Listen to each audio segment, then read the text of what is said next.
morning's here with skies so clear, a new beginning, no room for fear.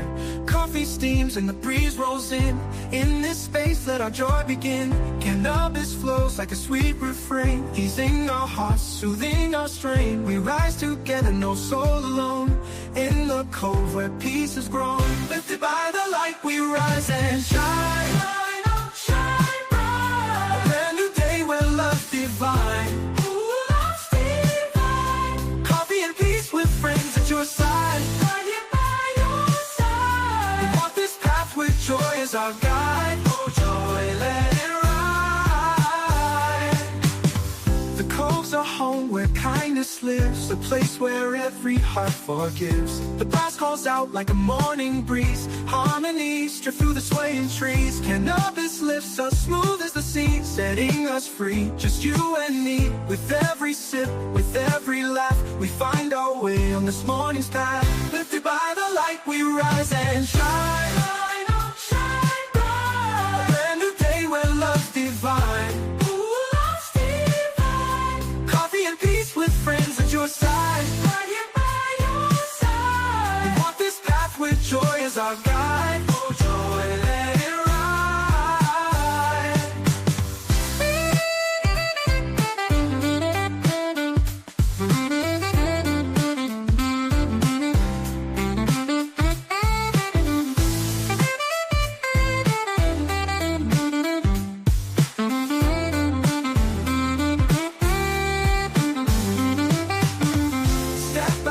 Let's share this load,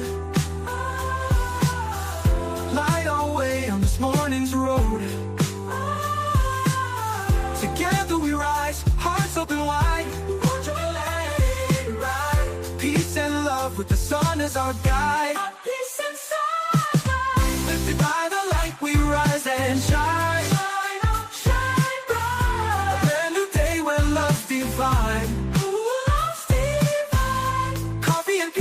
Friends at your side, right here by your side. We walk this path with joy as our guide. Oh joy, let it ride. So gather around, let the spirit glow. Glow, let it glow. Together we rise, together we grow.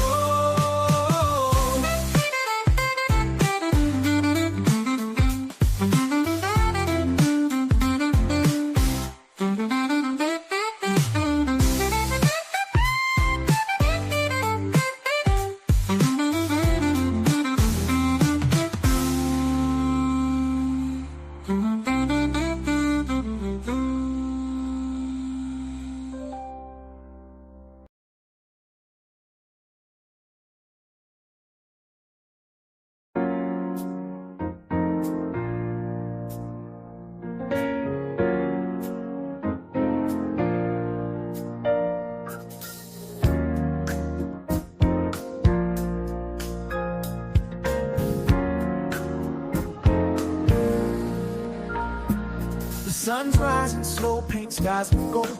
Coffee in hand, the stories unfold. This ain't just a show, it's where hearts align. A place to unwind, where peace we find. Cannabis drifts on the morning breeze, bringing calm to the mind, setting souls at ease. Together we gather, no need to pretend. The cove's where the day and good vibes begin. Come on in, let the love unfold. Come on in, let it unfold. In the warmth of community, hearts turn gold. Hearts turn gold. The Cove is more than a show on display. More than a show. It's a place to belong where we start the day. We start the day. So rise with the sun, let the blessings flow. Let it flow. With coffee and peace, we let the spirit grow. Some come to laugh, some come to share. Every story told shows someone's care. We lift each other, hand in hand. Through life's storms, together we stand. The circle's wide, there's room for all. No judgment here, just love's gentle call. Every morning's a chance to reset, renew, to breathe, to heal, and see life through. Come on in, let the love unfold. Come on in, let it unfold. In the warmth of community, hearts turn gold. Hearts turn gold. The Cove is more than a show on display. More than a show. It's a place to belong where we start the day. We start the day. So So rise with the sun, let the blessings flow. Let it flow. With coffee and peace, we let the spirit grow.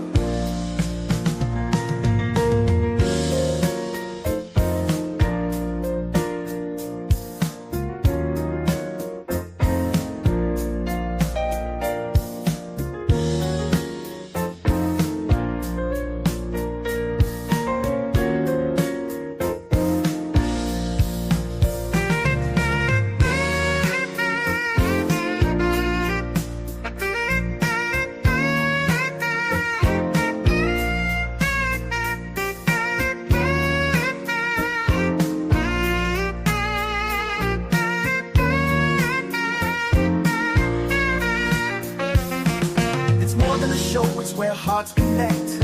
Hearts connect. Where hope is planted and love takes effect. Love takes effect. A sacred space where kindness flows. Kindness flows. And every soul finds a place to grow. Let's grow. Come on in, let the love unfold. Come on in, let it unfold. In the warmth of community, hearts turn gold. Hearts turn gold. The Cove is more than a show on display. More than a show. It's a place to belong where we start the day. We start the day. So rise with the sun, let the blessings flow. Let it flow. With coffee and peace, we let the spirit grow.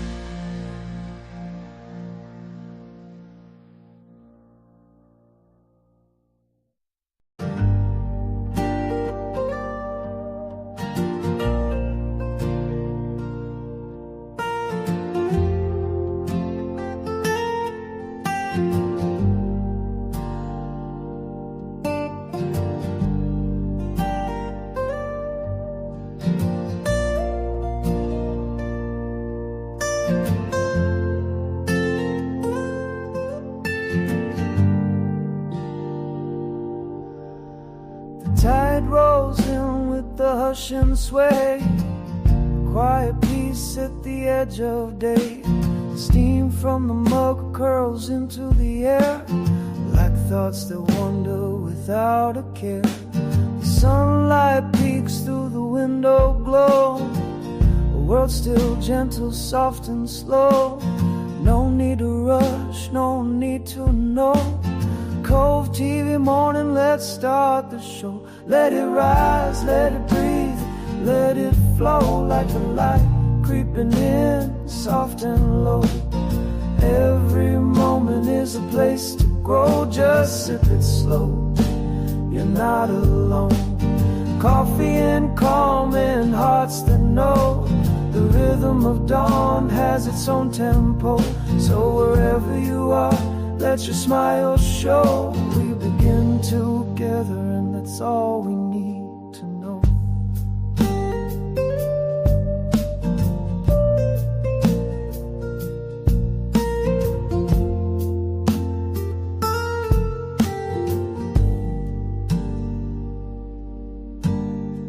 A porch creaks under barefoot steps, a quiet nod, the kind that's kept. Don't need noise to feel the beat, just a rhythm that rises beneath your feet. The world might spin, but here we stay, a breath at a time, a better way. Sun's in our corner, letting us glow. Cove-TV morning, let's start the show. And if you woke up heavy today, still welcome here anyway. We don't need plans, just need to feel that even slow mornings can help you heal. So take that puff or close your eyes. Watch how the light climbs in the sky. You got time, let the worries go. Cove-TV morning, let's start the show. Let it rise, let it breathe, let it flow like the light creeping in, soft and low. Every moment is a place to grow, just sip it slow, you're not alone. Coffee and calm and hearts that know the rhythm of dawn has its own tempo. So wherever you are, let your smile show. We begin together and that's all we need to know.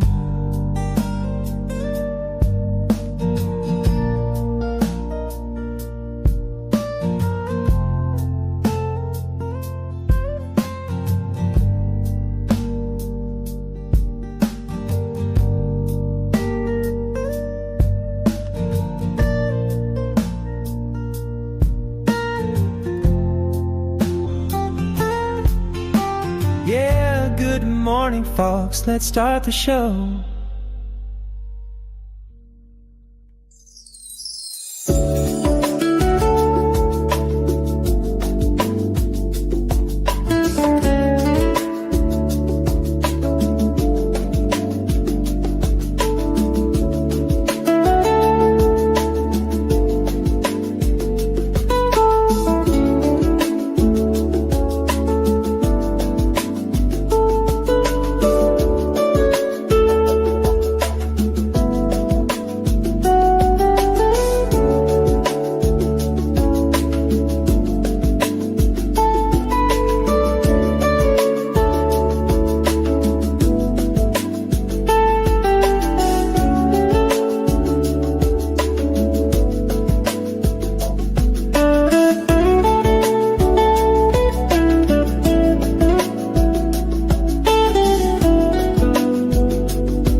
Good, totally terrific Twisted Italian Turkey Taco Token Tunes Tuesday, everybody.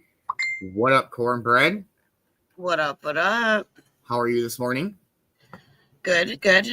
Good. I hope everybody's off to a dope ass start to their Tuesday. Let's fucking go. Cheers, everybody.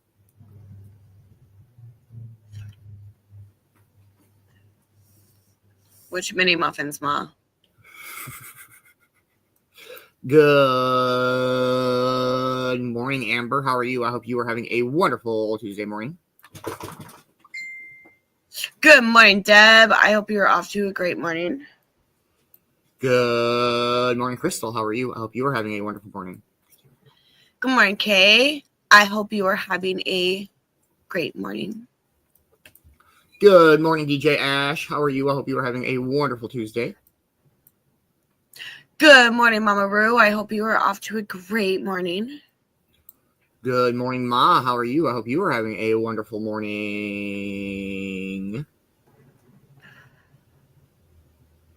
All right.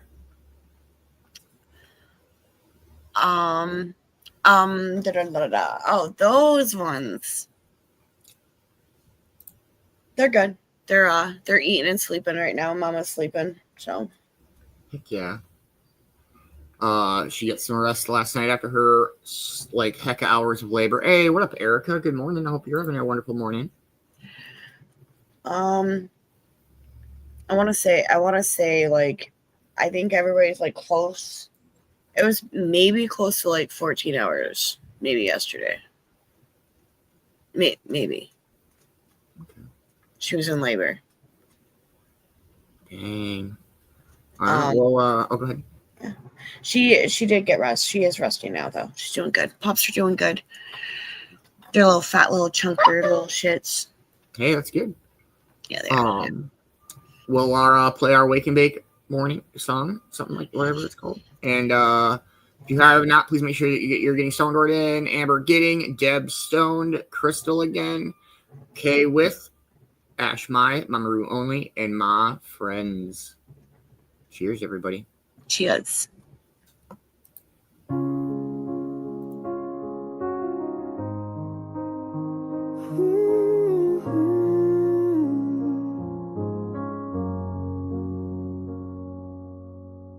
The sun peeks in through the open blinds, steam from the cup and peace on my mind. You roll it up with a smile so wide, and we pass the time with nothing to hide. The quiet hum of a waking tune as gentle rays drift through the room. These mornings speak in ways so true. I never want to start without you. Wake up with you, and the morning feels right.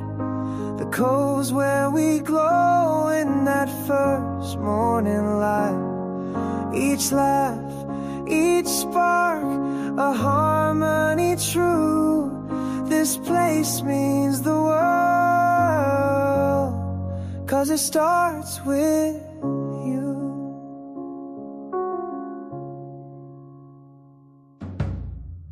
We're slow and steady, there's no need to rush. The outside world don't pull on us much. The smoke curls up in the soft sunrise, and love sits warm behind tired eyes. Coffee in hand and a breeze through the screen, just the soft kind of peace that lives in between. It's not about plans or things we do, it's about feeling this high with you.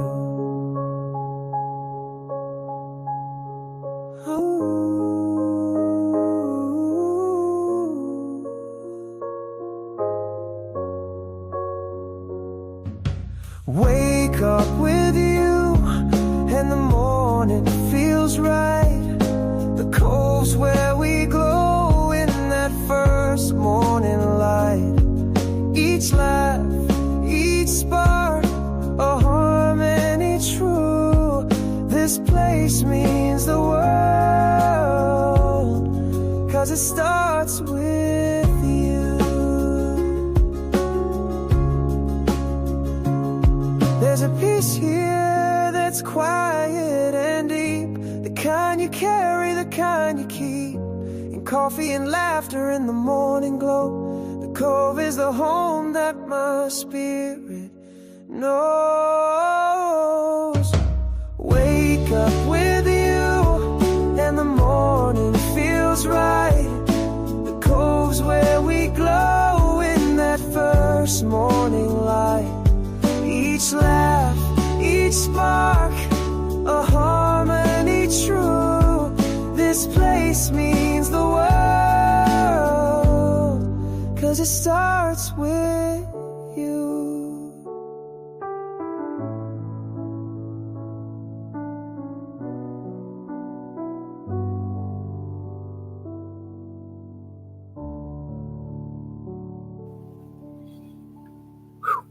Good morning, CJ. How are you? I hope you are having a wonderful morning. We are 6 minutes up from 4:20. Deb, can you drop that word stoned? Crystal, can you drop that word again? Okay. I'm super excited for tonight. It is the Token 2 anniversary. Let's go. Don't miss out on tonight's show. Don't miss out. It's going to be a good one. And Guardians of Unity returns this afternoon. Let's fucking go. Got some This Day in History coming up here after 4:20. We'll dive into our Timeline Tuesday segment, which I think we're in 1977 this week. Morning speaker it up. Been up super early this morning and been working on a bunch of stuff, and I'm very excited for tonight. Let's fucking go. Go. Thank you, everybody. Okay, don't worry. She got lots of hugs yesterday.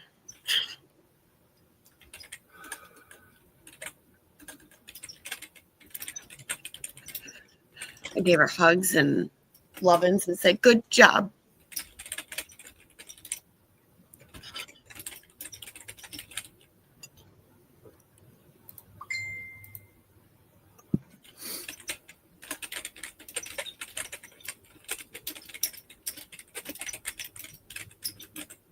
Crystal, are you still rocking with us? Do you want to drop that word again? And we should have all of our getting stoned words. Oh, happy birthday, honey. Happy birthday, honey. Possibly, you think that's who you're talking about? Happy birthday. I mean, it's not my birthday, so. Ah. Where did it go, yo? Oh, there it is. Yes, my coffee is like super strong this morning, which is okay. I'm digging it.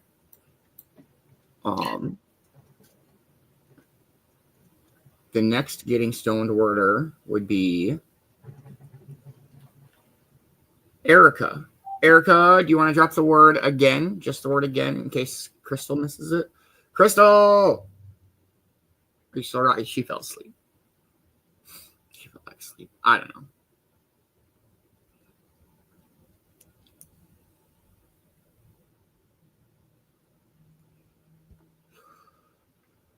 If it is any, though, send her my Costas love. Morning on the roof. Morning. 3 minutes out, everybody. Hey, good morning, Magic. How are you, brother? Hope you're having a wonderful morning, man. Hope you have a good day at work. Keep your head up. Love you, man. We love you. Dang. Sorry, Ma. Absolutely tell her we miss her. Crystal, Erica, Bueller.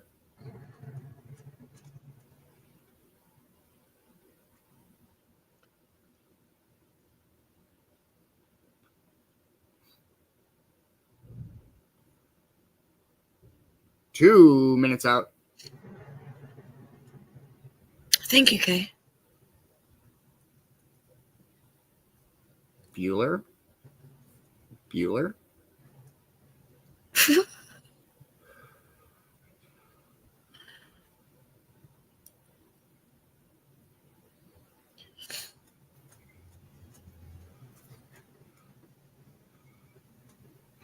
One minute out.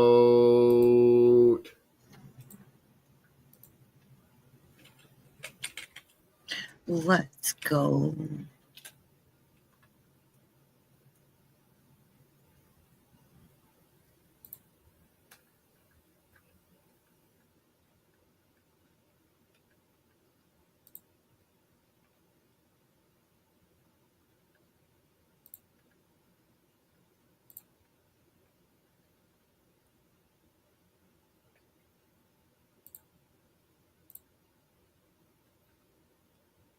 Absolutely. Thank you.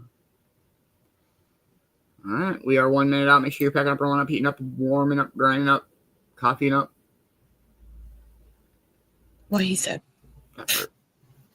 It's totally turkey twisted Italian turkey taco Tuesday. What he said. Happy 420, everybody. Cheers. Cheers, cheers, cheers, cheers, cheers, cheers. Maybe. All right, there we go. Good morning, Brittany. I hope you're having a wonderful morning. Happy 420. Smoke weed every day.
Good morning, Jody.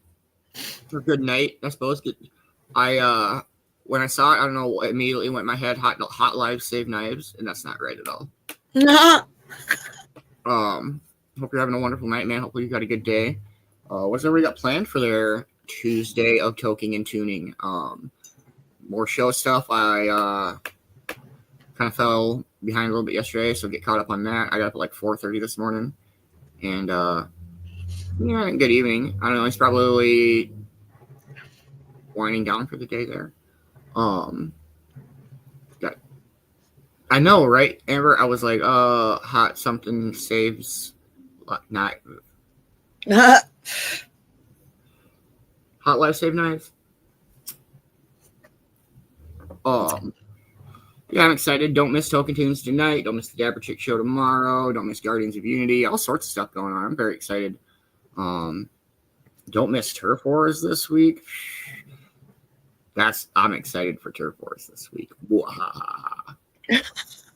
It's fucking gonna be a good one. I feel like there's something happening on a Wednesday. I just can't remember quite what it is. I don't know. I'm drawing a blank. I don't know. I feel like I had something marked on my calendar for somebody, an anniversary, or it was like, man, it's right on the tip of my tongue too. Somebody's something day. Somebody's something day. It's fucking Gopsy's birthday tomorrow. Let's go. Oh, I'm fuck. super excited for tomorrow. Yes, it's Gopsy's birthday tomorrow. Let's go. My brain's just not here. It's a motherfucking birthday. Listen, I'm fucking like, After yesterday, yeah.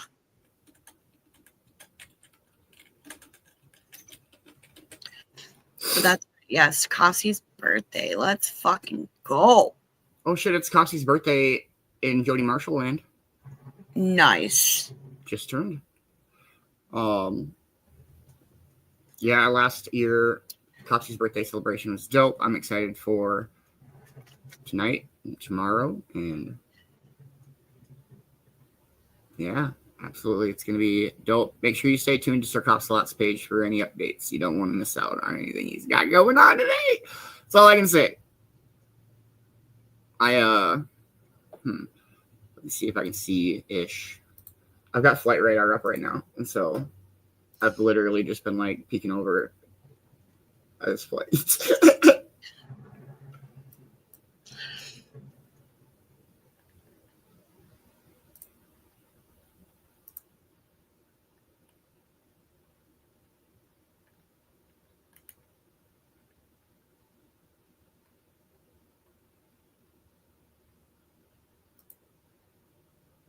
Okay. So fucking excited.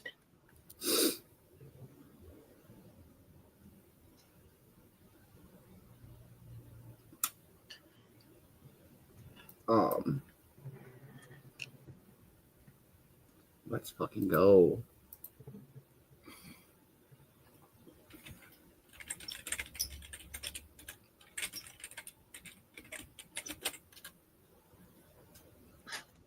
Yeah, it's crazy. Yeah, I don't know. There's so much happening here, and we got 10 of them.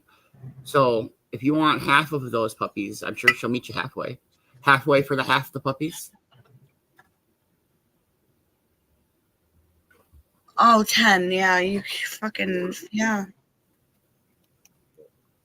Somebody want to take over? I'm sure Athena was asking you the same thing yesterday. Probably. Most likely. We'll put them on the wheel. Yes, let's go. I'm excited for Guardians of Unity this afternoon also. We'll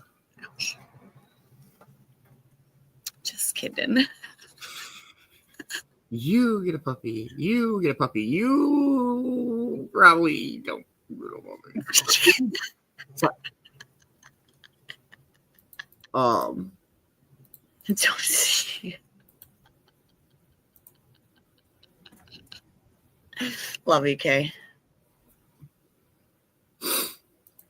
all right, let's play a song and then we'll dive into some This Day in History. Don't miss out. I'm so excited. I don't know. I just feel like there's like everything is happening right now. Let's go. I'm excited. Cheers, everybody. Cheers.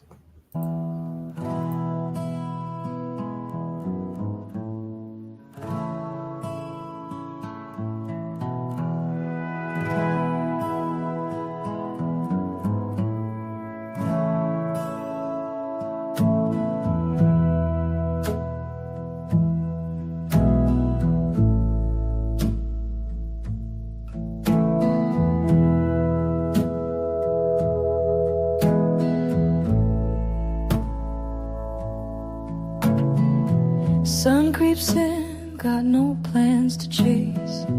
Coffee hot and the world moves at its pace. Grinding slow while the breeze rolls by.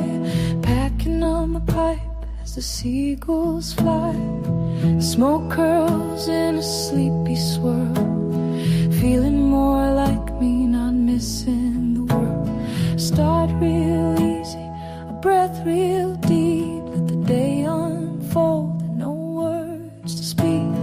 Packing up my pipe just to greet the day.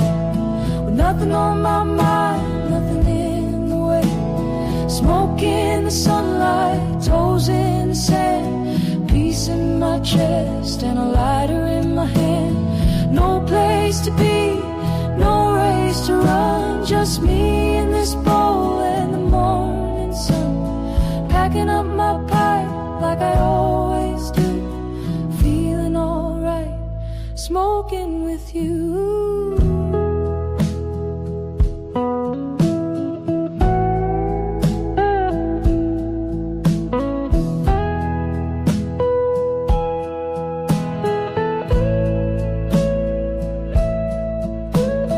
Tastes just right when you hit the bowl. The cove is quiet, let the coffee steam roll. Bare feet pressing that soft warm ground. Just puffing and listening to morning sounds. Birds above and the waves below. I'm feeling that rhythm and letting it go. This pipe's been with me through thick and thin, so I light it again, let the peace creep in. Packing up my pipe just to greet the day. With nothing on my mind, nothing in the way. Smoke in the sunlight, toes in the sand. Peace in my chest and a lighter in my hand. No place to be, no race to run. Just me in this bowl and the morning sun. Packing up my pipe like I always do. Feeling alright, smoking with you. By the time the coffee's gone, I'm floating light. High on the moment, easy and bright. If the world keeps spinning, I'll take my time. Packing up my pipe in the morning shine.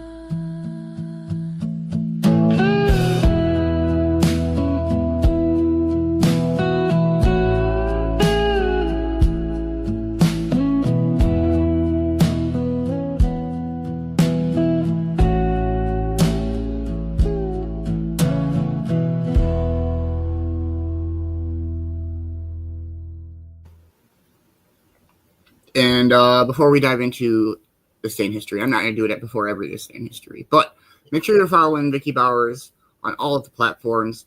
She has such an amazing segment. Definitely check it out. Look at the other ones. Check out her blog page. So much love, Vicki B. We appreciate you so very much.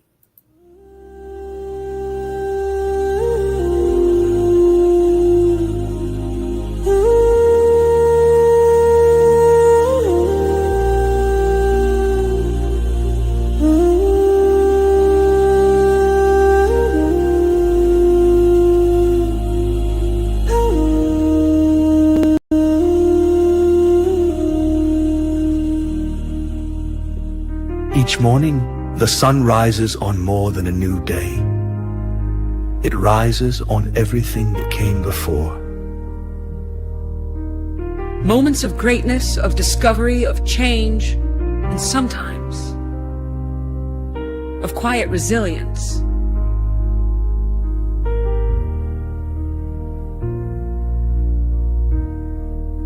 From revolutions to reunions, from inventions to introspection, every date on the calendar carries its own legacy.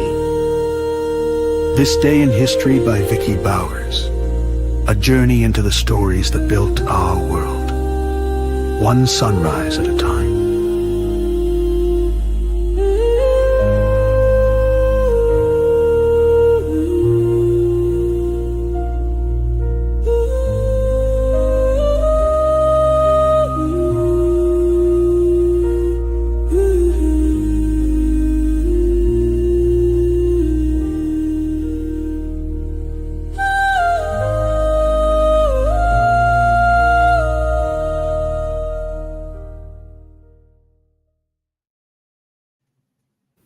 Yes, much love, Vicky. We appreciate you so very much.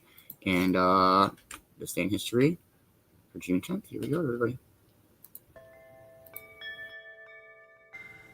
Welcome back. Today's episode is written on a theme of keys. Keys to so much, whether it's a literal key that unlocks a door or starts a car, or a figurative key that unlocks a thought process that leads to personal transformation.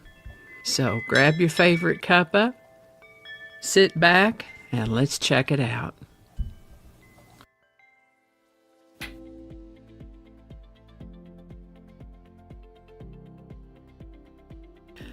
Hi there, and welcome to This Day in History for June 10th. June 10th is the 161st day of the year in the Gregorian calendar, 162nd in leap years, with 204 days remaining to the end of the year. Today's word is clavigerous. Clavigerous is an adjective that usually means bearing or carrying a key or keys, although I see that it can also mean carrying a club. Bearing a club. It's related to the noun claviger, a word we don't see all that often these days, but claviger referred to an official who carried keys, usually someone in religious or civic roles during ancient or medieval times. But since it refers to one who carries keys, I don't know why we couldn't still use it. How about some example sentences? The clavigerous official stood at the cathedral's gate, a large iron key hanging from his belt. Or, in Roman temples, clavigerous priests symbolized access to sacred knowledge. I learned in today's research that in medieval English towns, the claviger was sometimes an actual civic title. He'd be entrusted with the keys to important things, a literal and symbolic role of responsibility and trust. These key words come to us from Latin. First known use of the word clavigerous is in about 1600. Clavigerous. This is the birthday of Frances Ethel Gum, born June 10th, 1922 in Grand Rapids, Minnesota. She began performing with her sisters in vaudeville at the age of 2, and before long the family decided to move to California in the mid-1920s to pursue show business opportunities. She got a name change, and so it is that we know her better by the name of Judy Garland. She signed with MGM at the age of 13 and appeared in several musicals before landing her iconic role as Dorothy in The Wizard of Oz in 1939, where her heartfelt rendition of Over the Rainbow became a defining moment in American cinema. She continued to shine in hits like Meet Me in St. Louis in 1944 and Easter Parade in 1948 and Summer Stock in 1950. And what a voice she had. Her legendary Judy at Carnegie Hall concert in 1961 won the Grammy for Album of the Year and topped the charts for 13 weeks. Judy Garland became the first woman and the youngest at the age of 39 to receive the Cecil B. DeMille Lifetime Achievement Award. She had several more dramatic roles to her credit. She married 5 times, had 3 children, 2 of whom pursued show business careers of their own, Liza Minnelli and Lorna Luft. Sadly, Judy experienced mental, emotional, and health challenges throughout much of her life, as far as I can tell. To the shock and dismay of her fans, Judy died in 1969 from an accidental overdose of a medication that was meant to help ease her anxiety. She's posthumously honored with a Grammy Lifetime Achievement Award in 1999 and is ranked among top screen legends by the American Film Institute. Judy Garland remains an enduring cultural icon, celebrated for her emotional depth, resilience, and profound impact on entertainment. Gone too soon, Judy Garland. Alcoholics Anonymous was founded in Akron, Ohio on June 10, 1935, by stockbroker Bill Wilson and surgeon Dr. Bob Smith when Smith took his last drink. This event has been pivotal in saving and improving the lives of countless alcoholics, along with their families, friends, loved ones, and associates. The 12-step program of recovery that was developed in the early days of Alcoholics Anonymous has been adapted to help people with all kinds of other problems as well. I must say the universe was having a very good day when it put Bill and Dr. Bob together in this way. President John F. Kennedy signed the Equal Pay Act of 1963 into law on June 10, 1963. This was a law aimed at abolishing wage disparity based on sex. In recognition of Judy Garland's birthday, let's talk about Over the Rainbow by Judy Garland. Also known as Somewhere Over the Rainbow, this is a lovely ballad written by Harold Allen and Yip Harburg for the movie The Wizard of Oz. Judy Garland sang it in her role as Dorothy Gale. The song won an Academy Award for Best Original Song and became Miss Garland's signature song. The movie version was recorded on the MGM soundstage in 1939, and then a studio recording was done later to be released as a single. Somewhere Over the Rainbow became Judy Garland's signature song almost immediately, and she performed it in concert just as she had for the film.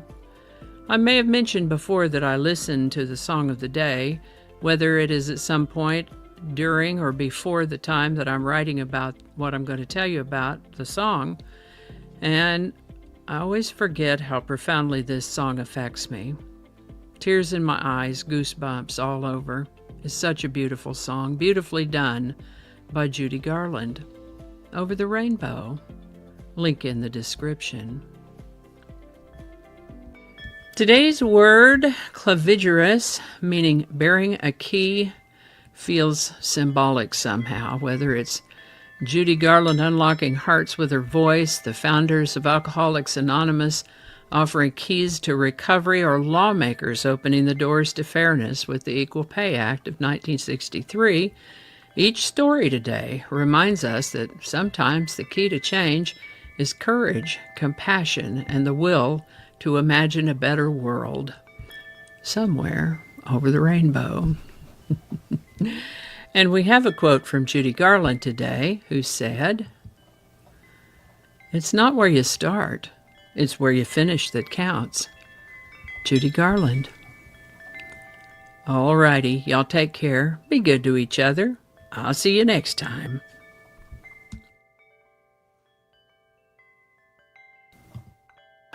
Record. Oop, oop.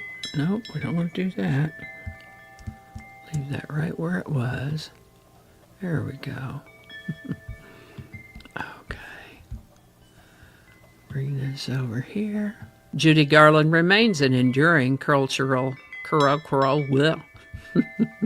Judy Garland remains... Judy Garland... So glad for editing.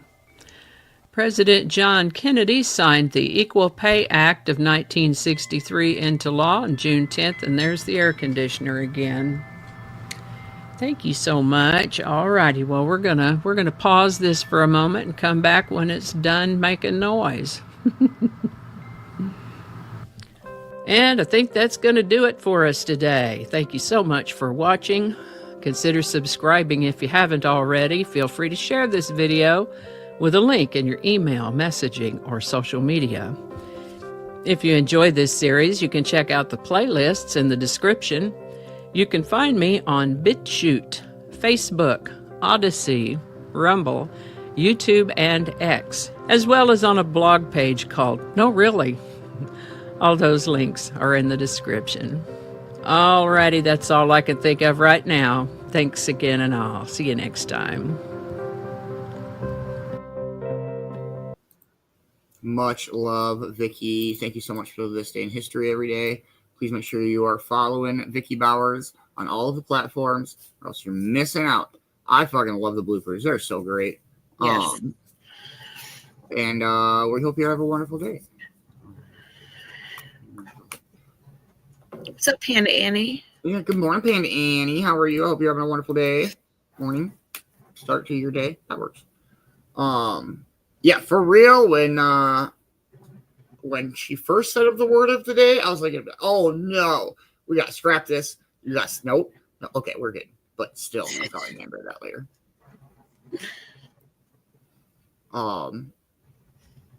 Man, I like the Judy Garland version. I'm not saying anything bad about it, but like I feel like the instrumental versions, like Somewhere Over the Rainbow on saxophone, always gets me. I remember my sister was in like some Miss Minnesota pageant shit, and that was her talent, was playing the saxophone. She played Somewhere Over the Rainbow. Nice. Yeah, my sister was like the smart one in the family. She's like straight A student. She's the only one that, well, not the only. My brother went to college. Like my oldest brother went to college, but like she went to like university. Like, It's pretty dope. hey, what up, Dominic? How are you, man? I hope you're having a wonderful morning. All right, let me grab our song of the day. A little bit of Somewhere. Sorry, I'll let her sing it. Shit. This is totally going on one of my Token Tunes playlists, though. We're just all rocking on a Tuesday night, and all of a sudden, somewhere. Oh. Cheers, everybody.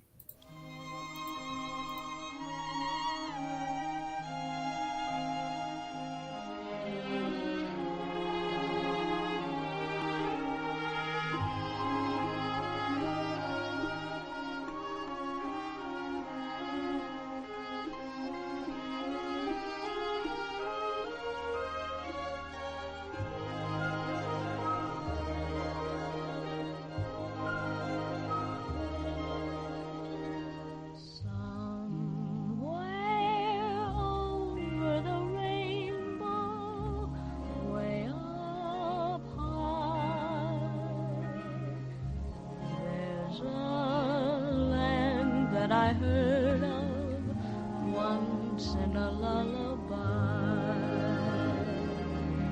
Somewhere over the rainbow, skies are blue, and the dreams that you dare to dream really do come true. Someday I'll wish upon a star and wake up where the clouds are far behind me, where troubles melt like lemon drops away above the chimney tops. That's where you'll find me. Somewhere over the rainbow, bluebirds fly. Birds fly over the rainbow. Why then, oh why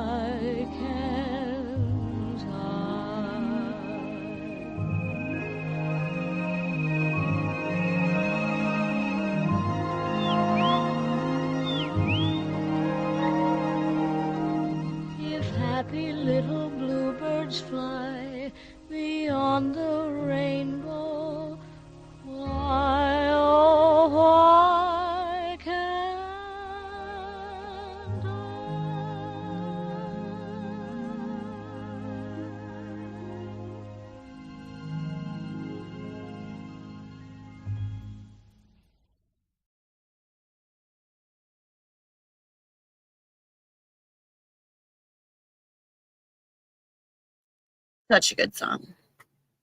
You're right, Ma. Yeah, it's a great song. It's like you can picture the movie part.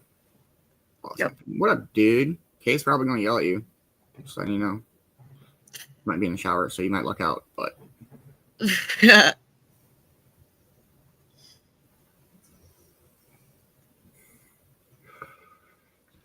oh man. That's what I thought. To message Vicki and be like, we need to tone it down with some of the words that that's very interesting though. So I'm just saying, if somebody has a key, you could call them that. It would be the truth.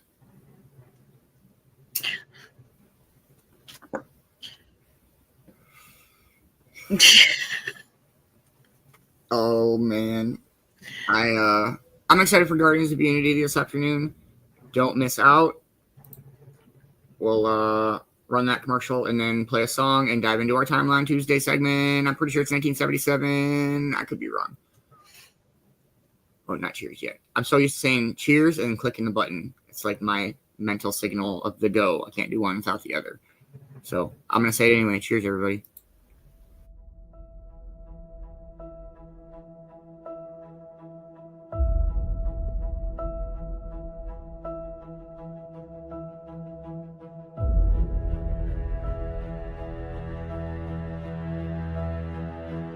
In the ashes of a broken world, unity was the only way forward.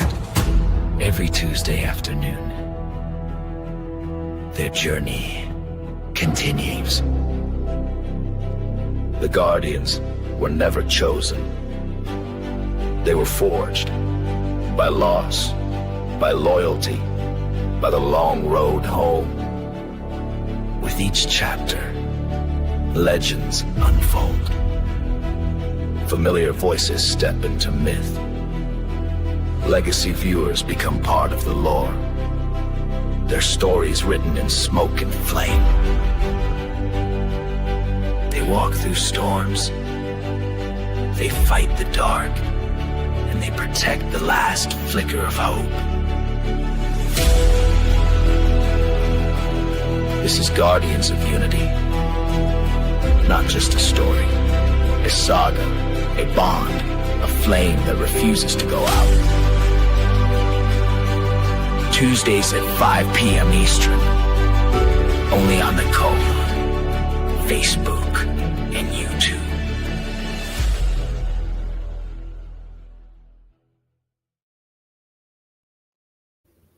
Yes, I'm so excited. It's gonna be dope.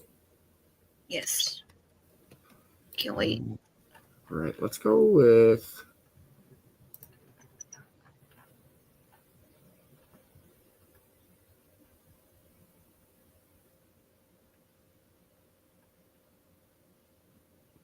this one. I haven't played this one in a while. Don't miss the Aberchick Show every Wednesday. Cheers, everybody.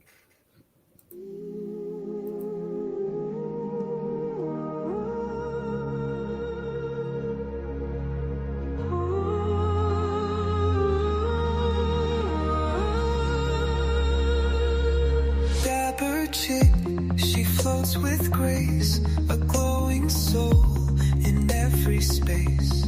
Calm and smooth, her rhythm's true. She sees the world in a softer hue. Clouds may come, but she don't fold. Her fire burns in waves of gold. Through stillness deep, she finds her way, gliding bold into the day.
That fucking freaked me out. Because there have been flies flying on my camera, but doves fly on that camera. I don't know. That was too much. Freaked me the fuck out.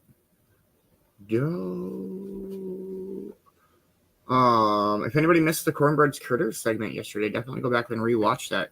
I thought it went very well, and I'm very excited for the future of it. And then if anybody needs fur baby treats, reach out to Kay at K9's Kitchen, where the main ingredient is love. I don't know. I feel like that should be your slogan, but it's your slogan. You can cut what you want. All right, I'm going to play one more quick song because this thing's taking for fucking ever. So cheers, everybody.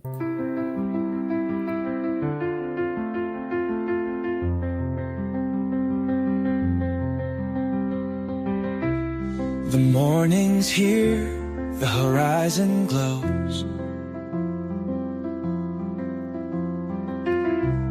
With every comment, a connection grows. Coffee steam rises, a comforting sight. Your smiles, your vibes make the day feel right. The Cove awakens, together we shine. Each of you here is a blessing divine. Cannabis sparks and the laughter flows. In this sunrise moment, the magic shows. Wake up with you, it's a beautiful start. The Cove's a place that's close to my heart. Each voice, each laugh, a melody true. Sunrise sessions wouldn't shine without you. Through every dawn, we've built this bond.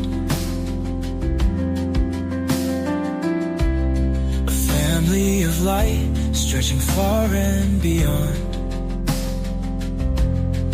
Rolling the herb, sharing the brew. Moments like this feel sacred with you. The rhythm of life, gentle and kind, echoes in hearts with peace intertwined. Together we stand as the morning breaks. A sunrise with you is all it takes.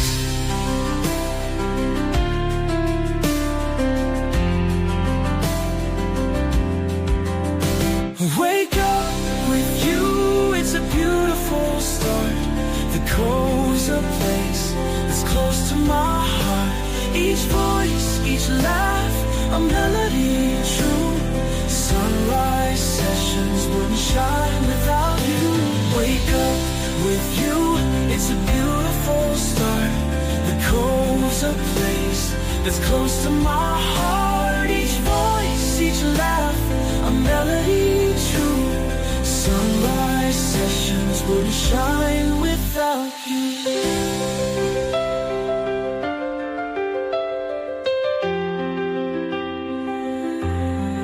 Every smile you share, every story told, a treasure we hold, more precious than gold.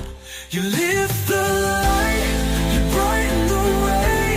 The Cove feels alive with you every day.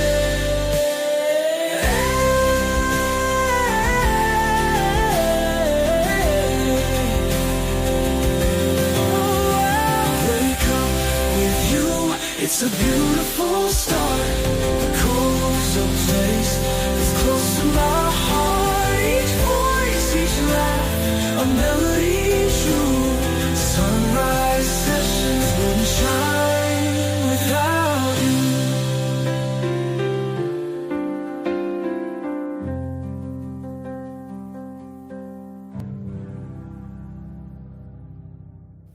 Girls are fucking really sisters on me. I have a huge scar in my head because my sister wanted the remote. So she bashed my head into the corner of a fucking wall when I was in 3rd grade. It's a true story. What up, Christine? Or yeah, I don't know how the sister thing works either. Hope you're having a wonderful morning. I was totally wrong. We're not in 1977. Oh. We're in 1978. Oh. So, wasn't there, but heard it was a good year. Maybe. I don't know. These timeline segments are dope, but it's always like, oh my goodness. Like I was here. I'm like, oh my. Oh my. I grab my purse. Real tight. You know, the old lady thing. All right, here we go.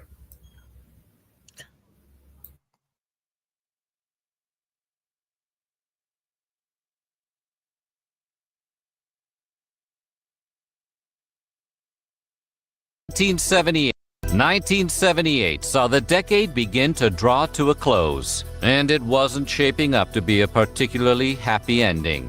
The year was fraught with shocking acts of violence, including the grim origin of the phrase, drinking the Kool-Aid. But there were also a few bright spots, such as the debut of an exciting British rock three-piece, the first appearance of the most famous binge-eating cat in recorded history, and the release of some soon-to-be classic comedies that would begin to define the tone of pop culture in the 1980s. We're going to talk about the news, culture, sports, and entertainment, and all that was weird in the 70s. This is Timeline.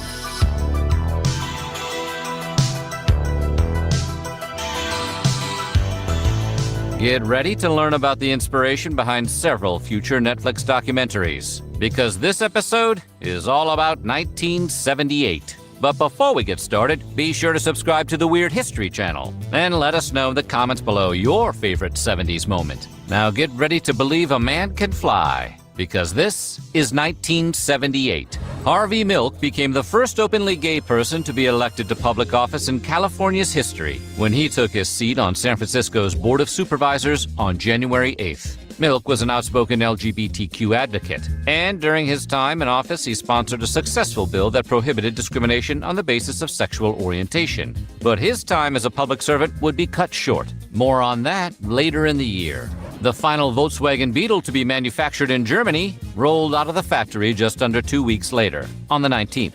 Officially known as the Volkswagen Type 1, the popular automobile would continue to be manufactured in Brazil and Mexico until 2003, making it the longest-running and most manufactured car model in history.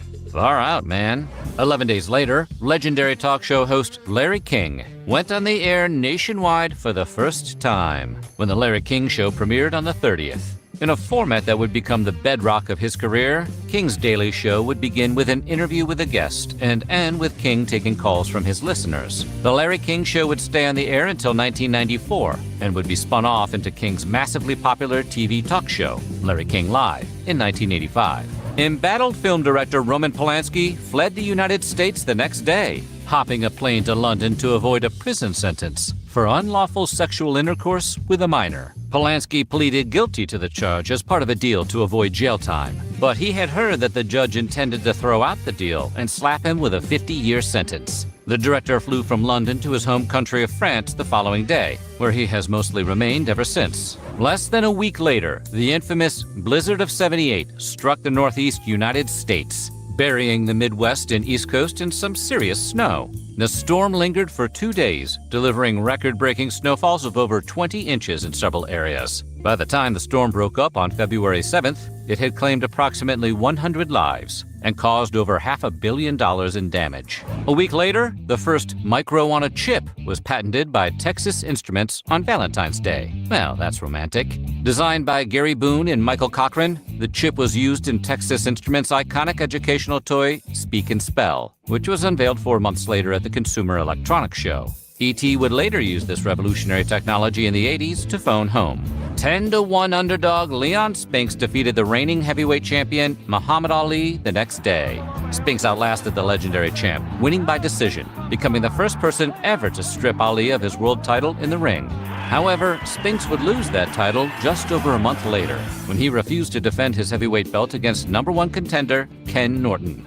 March kicked off with a bizarre heist. 2 auto mechanics stole the earthly remains of Charlie Chaplin on the 1st. The 2 men exhumed the famed filmmaker's casket and attempted to ransom it to Chaplin's widow, Una, for $600,000. She refused, which turned out to be the right move. The culprits were caught just 5 weeks later, and Chaplin was reburied in a concrete grave to prevent future criminal entrepreneurs from getting any ideas.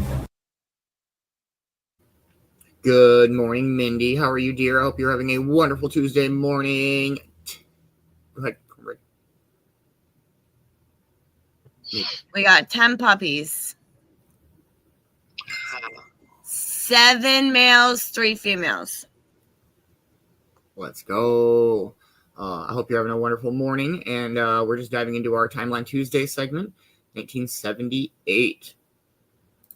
Much love, everybody. Here we go. Notorious Hustler magazine publisher Larry Flynt was wounded by a sniper on the 6th of March. Flynt and his lawyer were struck by gunfire outside of a courthouse in Gwinnett County, Georgia, where Flynt was scheduled to appear to fight obscenity charges. Although both men survived the attack, Flynt was left partially paralyzed and had difficulty speaking for the rest of his life. We'll be right back. Hey, this Christmas party is getting a little too quiet. I think it's time we liven it up with my favorite Christmas gift, Mr. Microphone. Hey, what's that? Well, you set the dial on your FM radio and testing. Hey, I'm on the radio. The perfect Christmas gift at Walgreens, Woolworth, Woolco, Osco, Venture, Weebolts, Montgomery Ward. David Banner is believed to be dead, and he must let the world think that he is dead until he can find a way to control the raging spirit that dwells within him. Tragedy struck on March 22nd when famed high-wire performer Carl Wallenda fell while performing a televised tightrope walk between 2 towers of the Condado Plaza Hotel in Puerto Rico. Wallenda was the founding member and patriarch of the Flying Wallendas, a family of daredevil performers known for their thrilling stunts, which were usually done without any safety nets. That was the case when Wallenda fatally plummeted 121 feet from the Condado Hotel, succumbing to his injuries at age 73. Because bringing happiness is the only thing that's important to me. So don't be surprised if I show up on your unhappy doorstep someday. Better yet, be surprised because I'm not doing this again. Breaking off antennas, stealing pantyhose. Who would do something like that? Probably the notorious car antenna pantyhose gang. You try getting along without your car radio. Well, try getting along without your pantyhose. This is work, honey. I told you I'm Ewing Oil's Goodwill Ambassador. Got a whole satchel full of goodwill there. Yeah, Daddy calls them bees. Booze, broads, and booty. It's what keeps the independent oilman independent. Moving into April, influential astronomer and writer Carl Sagan won a Pulitzer Prize on the 17th of April for his nonfiction book, The Dragons of Eden, about the evolution of human intelligence. Sagan would later use some of the same ideas from his prize-winning book in his popular miniseries, Cosmos. The Dragons of Eden would eventually get a sequel when, 24 years later, the follow-up book Up From Dragons was published, co-written by Sagan's son, Dorion. Back in '78, May saw the breakout film of an unknown martial arts star named Jackie Chan. Chan's action comedy, Snake in the Eagle's Shadow, was released on the 1st, introducing audiences around the world to his signature slapstick fighting style for the first time. We've been injuring ourselves and spinning ladders ever since. The first ever spam email was sent 2 days later on the 3rd. The message was sent by Gary Thurrock, a marketer working for Digital Equipment Corporation, who bombed the inboxes of nearly 400 ARPANET users, trying to get them to come to some sweet sales presentation for the company's line of computers. And with that click of the send button, Nigerian princes were given their most formidable weapon. Later that month, the phrase glass ceiling was coined for the first time on the 24th by a New York telephone company manager named Marilyn Loden. Loden was speaking on a panel at the 1978 Women's Exposition in New York when she used the phrase to describe the invisible barrier preventing women from advancing as far as men in their chosen careers. Well, different work now. Let's get to it. Tonight, Geraldo Rivera reports on how greyhound racing dogs get their taste for the chase. A grisly sport, but it has its fans. Sandy! Teddy? What are you doing here? I thought you were going back to Australia. We had to change of plans. I can't... Well, that's cool, baby. Moving into June, the very first Garfield comic strip was published on the 19th. And the cubicle walls of your unfunny coworkers have never been the same since. Created by cartoonist Jim Davis, the daily adventures of a sarcastic cat and his dim-witted owner quickly became one of the most popular comic strips in history, at one point appearing in over 2,500 newspapers, multiple television specials, cartoon series, and live-action movies, and generating nearly $1 billion in annual merchandising revenue. That is a lot of lasagna. We'll be right back. Zonk, if you want a date, get in shape. Shape? I'm solid steel. Chic shape, Zonk. Chic shape. Get clean, get close, get comfort too. Get your face in chic shape. Click in Chic Super 2, the only twin blades Teflon coated for incredibly comfortable close shaves. Great shape, Zonk. That's chic shape. That's Super 2. The first rainbow pride flag was used at the Gay and Lesbian Freedom Day Parade in San Francisco. Created by a clothing designer named Gilbert Baker as a new symbol for the city's LGBT community, the flag immediately resonated with the parade goers and was adopted as an icon of gay pride.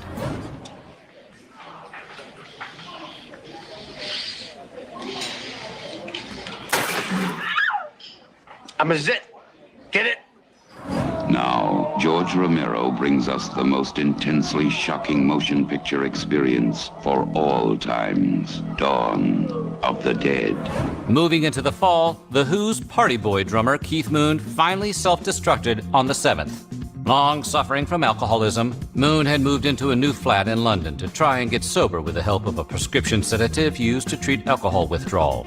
Moon's addictive personality was no match for the powerful medication, and he OD'd, passing away at the age of 32. 3 days later, Mario Andretti won his first Formula One World Drivers' Championship, coming in ahead of Austrian driver Niki Lauda, who you may remember from an earlier Timeline episode.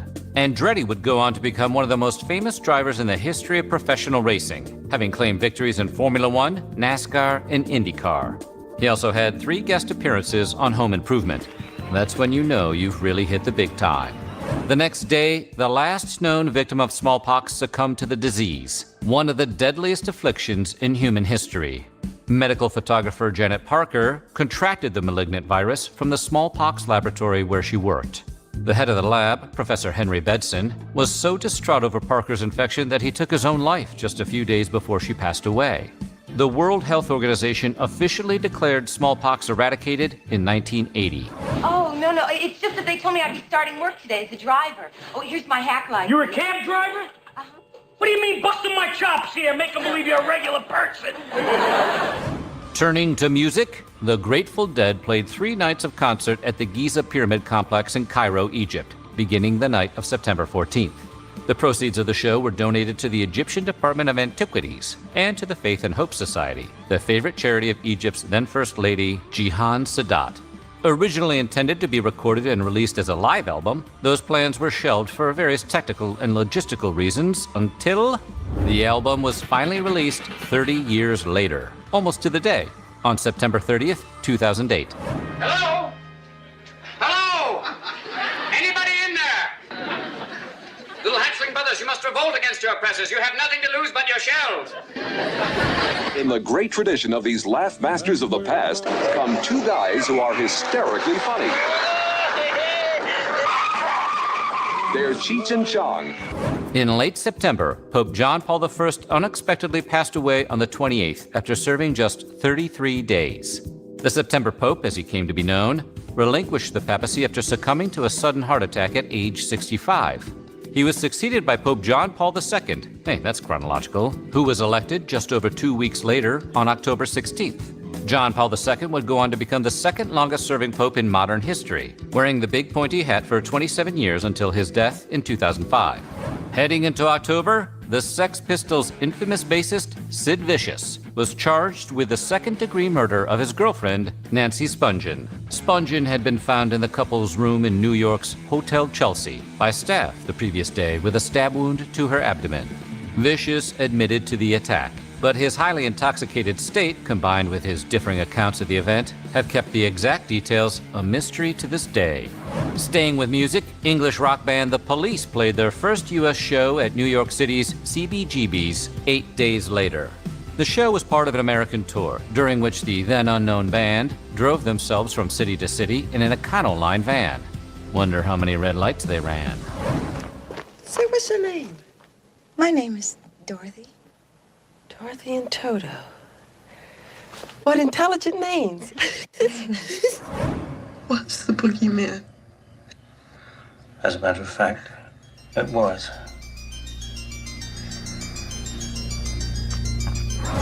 Kicking off November with some tough love, the iconic documentary film Scared Straight premiered on television on the 2nd. Directed by Arnold Shapiro, the gritty film follows a group of juvenile offenders as they interact with real-life convicts at New Jersey's Rahway State Prison. The inmates scream at, berate, and otherwise terrify the teenagers in an effort to scare them straight by exposing them to the grueling realities of life behind bars. The film was notably aired uncensored, marking the first time certain four-letter expletives were ever uttered on American network television. We'll be right back. We took everything that was wrong with children's television and got rid of it. We kept everything that was good about it and made it better. The result is Nickelodeon, the young people's satellite network. Did you just hear what I heard? Her kids went to school in other countries, and she likes it that way. Yeah, and we're in a lot of trouble. What you talking about, Willis? Washington, D.C. elected Marion Barry Jr. as the city's first black mayor on November the 7th. Barry had been a civil rights activist in the 1960s and had served as the president of the Lemoyne-Owens College chapter of the NAACP while he was a student there. The controversial politician would go on to serve 4 non-consecutive terms as D.C.'s mayor. One day later, legendary slice-of-life artist Norman Rockwell passed away at his home in Stockbridge, Massachusetts at age 84. Rockwell was best known for the covers he painted for the Saturday Evening Post, which presented an idyllic view of life in small-town America. At the time of his death, he had produced over 4,000 original works for magazines, movie posters, advertisements, and books, making him one of the most prolific artists of the modern era. Controversial cultural anthropologist Margaret Mead passed away 1 week later at age 76.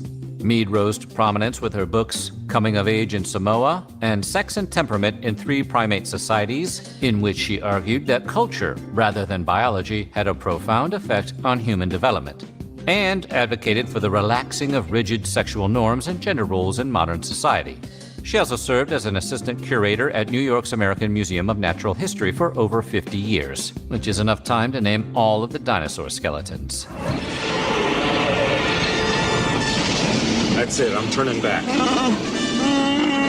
I know your family's waiting. I know it's an important day. 3 days later, cult leader Jim Jones directed and manipulated hundreds of his followers to take their own lives at his Jonestown commune in Guyana on November 18th. Jones became paranoid after U.S. Congressman Leo Ryan visited the commune to investigate allegations of abuse and illegal activity. Jones ordered the assassination of Ryan and his group, who were ambushed on an airstrip as they attempted to leave with some Jonestown defectors. Altogether, 909 lives were lost at Jonestown, including Ryan.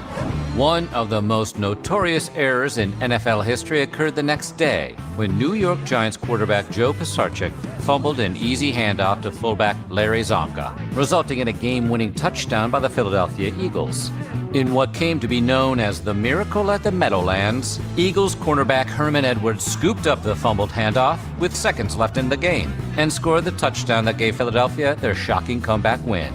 San Francisco was struck by tragedy 8 days later when newly elected Supervisor Harvey Milk was assassinated alongside Mayor George Moscone by disgruntled former Supervisor Dan White. White had resigned from his position weeks earlier in protest of the low salary and had formed a rivalry with Milk over the course of the year. White claimed he had spiraled into a depression and wasn't fully in control of his actions, and was ultimately convicted, serving just 5 years in prison before taking his own life in 1985. Milk's life would later be the subject of an award-winning film, 2008's Milk, starring Sean Penn in the title role.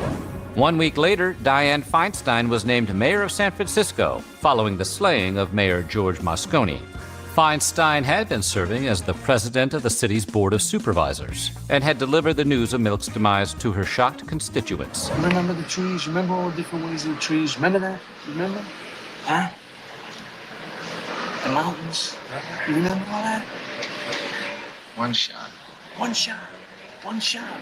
God, look up there. What the hell is that? Easy, miss. I've got you. You've got me! Who's got you? Nobody's favorite clown, John Wayne Gacy, was arrested on December 21st after confessing to the slaying of more than 30 teenage boys and young men. Gacy had been collecting victims for years. Police discovered several sets of remains buried in the crawlspace beneath his house. Gacy was ultimately convicted of 33 counts of homicide, at the time the most ever attributed to a single person. And so the sun set on 1978, with the cinematic debut of one of America's greatest heroes and the arrest of one of its worst villains. 1979 was on deck with a hip new portable music craze, the debut of 2 future NBA legends, and the arrival of the most significant political figure in modern American history. Yeah, old Rappin' Ronnie is on the way. But that's next year. Coming soon, 1979. So what do you think? What was the biggest moment of 1978? Let us know in the comments below, and while you're at it, check out some of these other groovy timeline videos. Dang, that's crazy. Crazy, or maybe I should ask my mom about that. Yeah, man. That's poor Jonestown. That's crazy. I wasn't expecting that this morning. Man, yeah, wild year. Morking Mindy, Carol Burnett show. Let's go. All right, let's play a song and see where we're at with our morning. Let's go with. Let's fucking go. We'll go with this one. Cheers, everybody.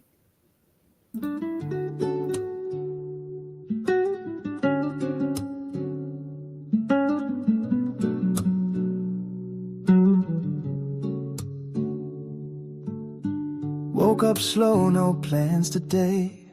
Sun creeping in through the window shade. Coffee brewing that rich warm smell. Feels like time just stopped a spell. Blanket still wrapped around my side. Feet on the floor, eyes open wide. Take a deep breath, stretch and lean. Hit the flame, let the smoke stay clean. Sunrise and steam, that's all I need. A little bit of peace and a little bit of weed. No rush, no noise, no messages ding. Just a quiet morning, let the kettle sing. The world can wait, the light feels right. First hit, first sip, starting to ignite. Sunrise and steam, breathing in deep. This is the kind of calm I wanna keep. Couch is calling, so I sinking low. Cup in hand, moving real slow. Birds outside doing what they do, and I've got nowhere I need to move. One more hit, that easy glow. Thoughts like clouds just come and go. That mellow buzz, the caffeine high, balance perfect under a cotton sky. Sunrise and steam, that's all I need. A little bit of peace and a little bit of weed. No rush, no noise, no messages ding. Just a quiet morning, let the kettle sing. The world can wait, the light feels right. First hit, first sip, starting to ignite. Sunrise and steam, breathing in deep. This is the kind of calm I wanna keep.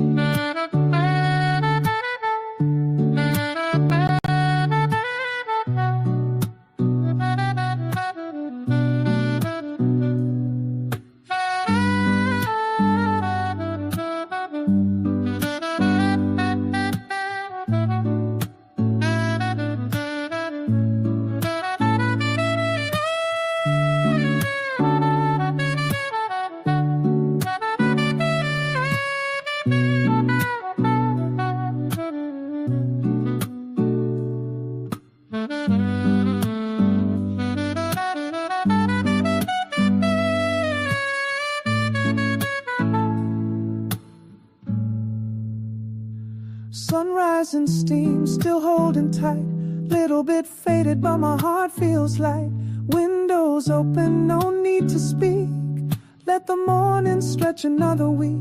Sunrise and steam, I'm good right here. No alarms, no doubt, no fear.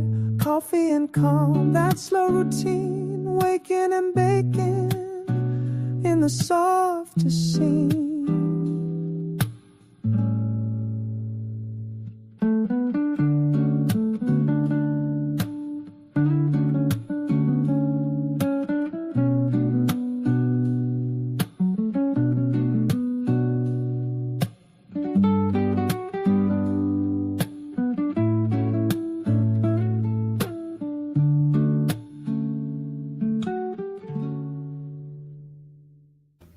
Good morning, Brother Boxman. How are you this morning? Hope you're having a wonderful morning. Oh, thank you, Mama Roo.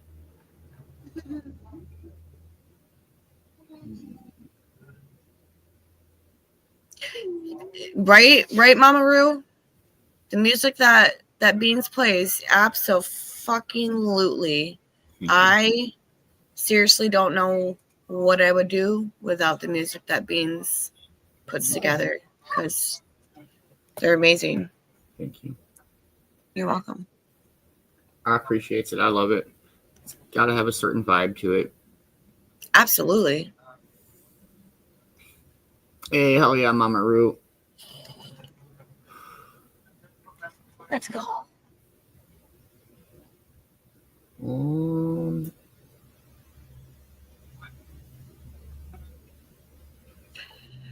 thank you, Ma. I try. He is creative, very creative.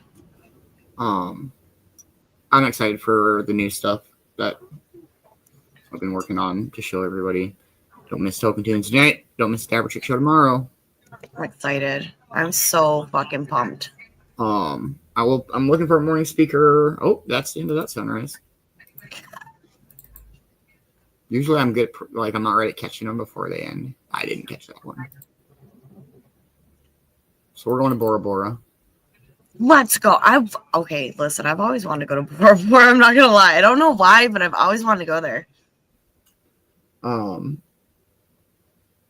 We'll play a song and dive into our morning speaker. Let's go with this one. Cheers, everybody. Thank you, guys. Love you guys.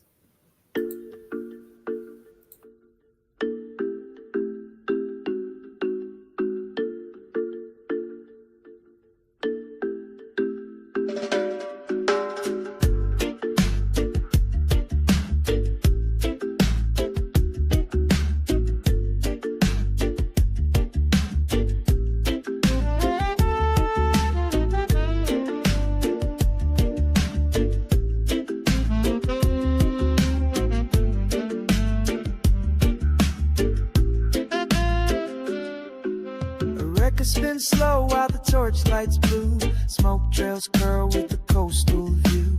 Laughter on loop, no reason, no plan. Just me and my people with time in our hands. A dab glows gold on the tip of the spoon. We lean back, drifting with the groove of the tune. No rush, no script, no breaking the spell. It's a vibe we know, and we know it well.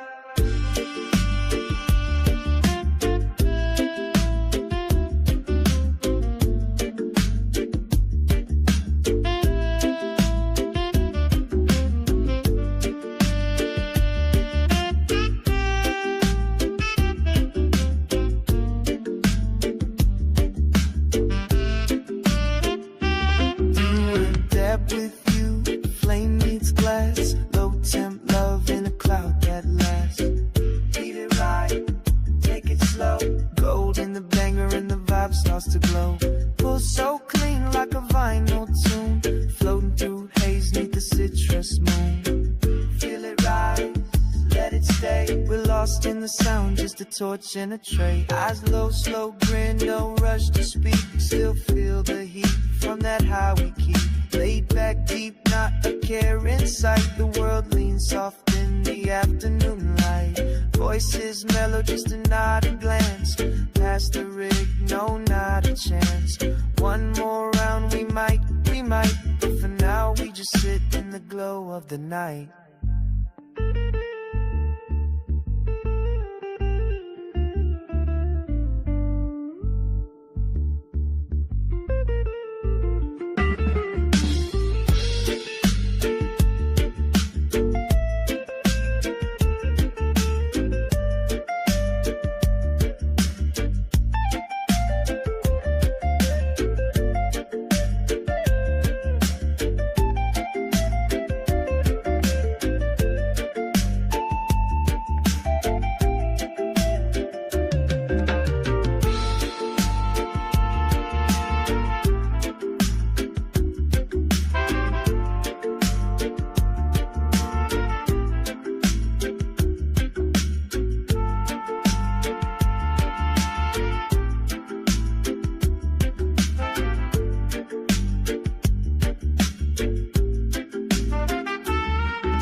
Feels like rhythm, smoke and rhyme, floating on mellow waves. We're stoned and tuned and perfectly glazed. No need to speak, the music talks. We sway through verses on barefoot walk.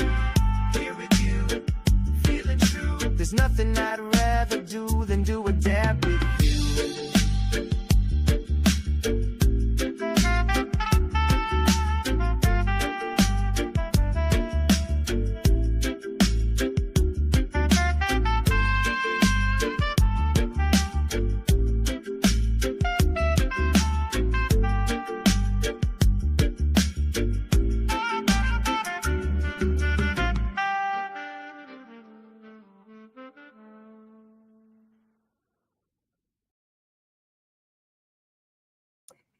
Beanz is not looking. Oh my god. That's not fair. That's not fair at all. That's ridiculous, Cornbread. It is fair for me. That's ridiculous. You got so many little puppies. That one's the Brenda one. Hold on, I'll show you the cute. This is the cutest one that I like. Okay.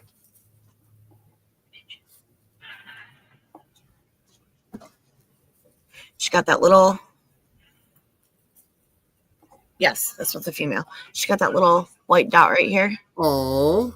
Oh. Little pupperoni. I'm trying not to drop you. Don't drop the pupper. I can't drop Beanz. But this one's the cutest. I love this one. Okay. Drop it, yo. Here you go, Mama.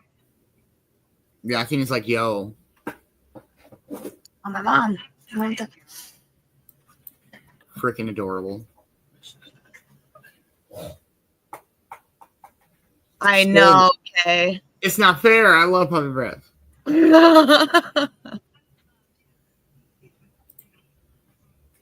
Shit's not wanting to work at all.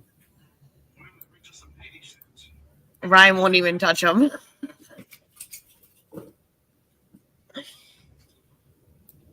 Well, he kind of had to last night, so.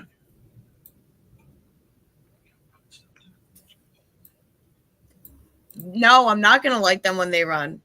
No. Not when they start walking.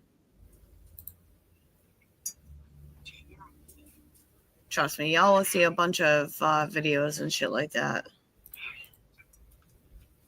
When they start walking. And yes, with the puppy breath, yes, I love puppy breath. Oh my goodness. They all have different colors, Mom. You want to see the oddball? Trying to get this shit to work so you got time. This is the oddball. Oh, okay. This is the only white and black one. Looks like a cow. Little cow pupper. Little cow pupper, yeah. Oh, wait. Okay, this is my other favorite. Look at the eyebrows. Oh my goodness. I like that one. What up, little dude? This one.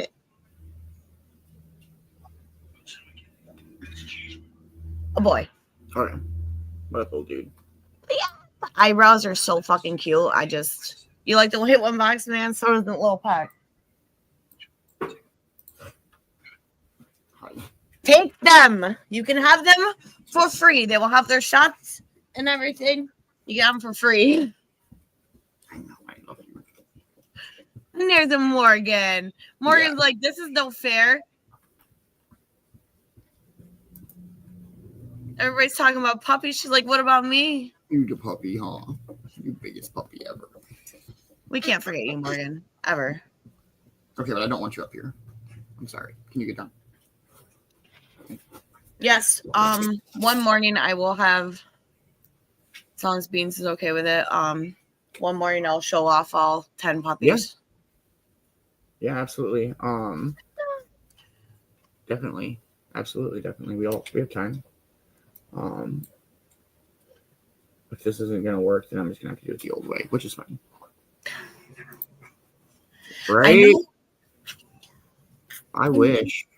I wish if Beanz was in his own area and shit, totally. I would totally fucking bring it to him. Totally would.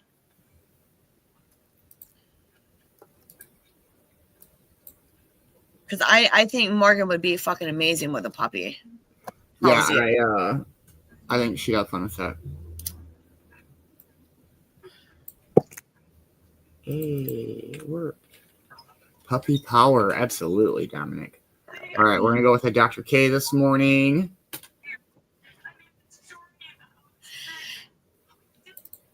So true, Mama Roo. So cute. All right, here we go.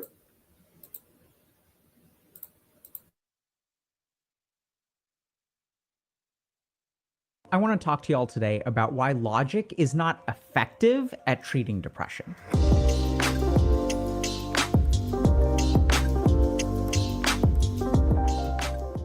And this is a really important problem because a lot of people out there who struggle with depression or even subclinical depression, where they don't necessarily have a diagnosis, will struggle to pull themselves out of it. They'll analyze their situation and they'll recognize, okay, I need to do this or I need to do this, but they can't seem to, despite all the logic, bring themselves out of it. And on the flip side, we also have something incredibly scary, which is that sometimes when people are really, really depressed, or even things like suicidal, they're actually really logical about it. They sort of reach the logical conclusion that actually there's no reason for me to live right now, right? Because I've done the analysis, I don't have a bright future. Generally speaking, day to day, I suffer a lot, I'm in a lot of pain. The only bright points in my life are like these dopaminergic activities like gaming or porn or whatever, but like there's objectively no reason for me to be alive right now. And this is what's really challenging is if you try to talk to these people, you'll oftentimes find that their logic is actually really sound.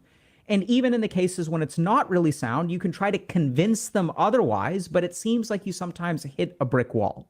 And if you're struggling in this way, you may have noticed that you may try to argue against yourself, but your mind always comes to the same conclusion. So we're going to talk a little bit about, first of all, understanding what the relationship between depression and logic is, and also why it is that logic sort of doesn't work and what the real problem is with depression. Hey there, thanks for watching, and I'm glad these videos have been helpful. A lot of times I'll read the comments and see people asking, well, what do I actually do about it? Which is such a great question.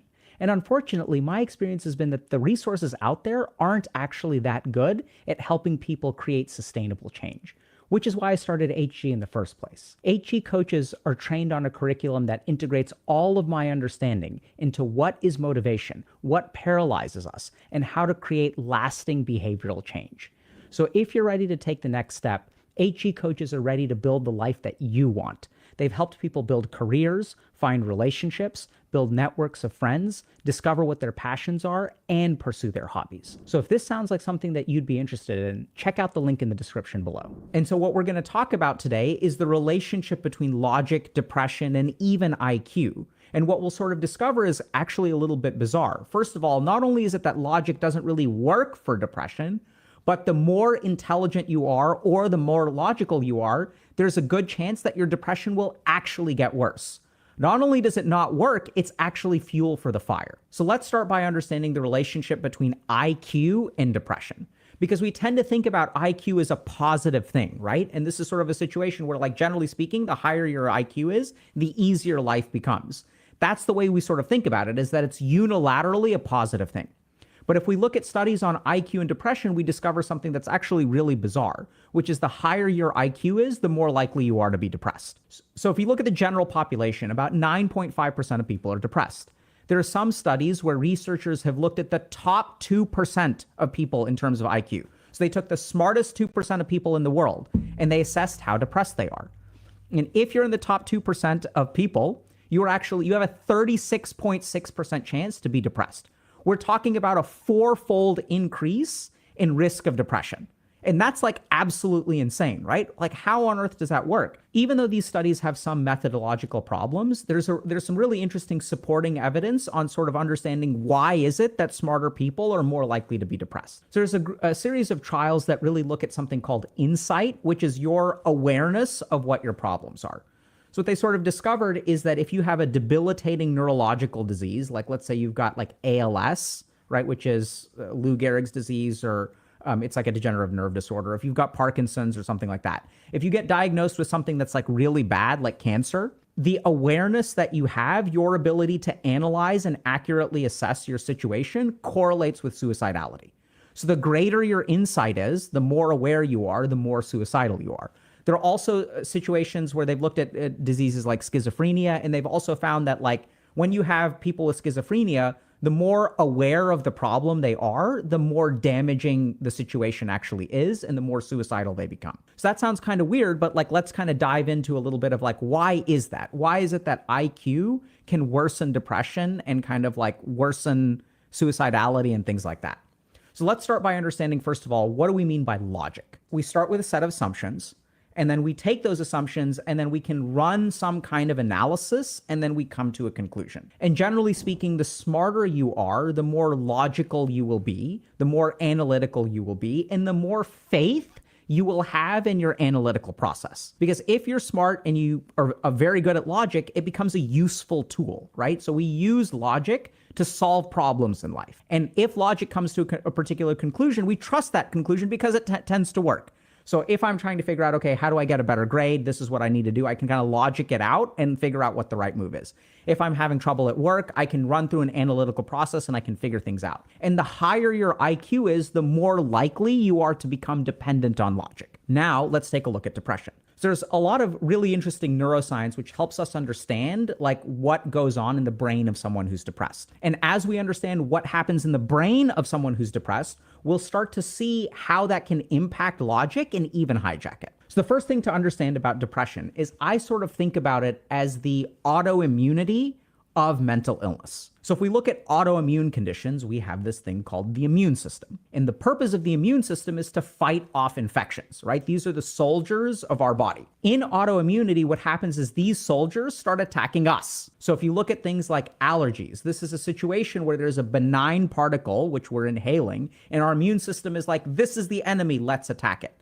In other cases of autoimmunity, we will actually attack our own tissues and cause things like rashes or inflammation or things like that. So what happens in depression?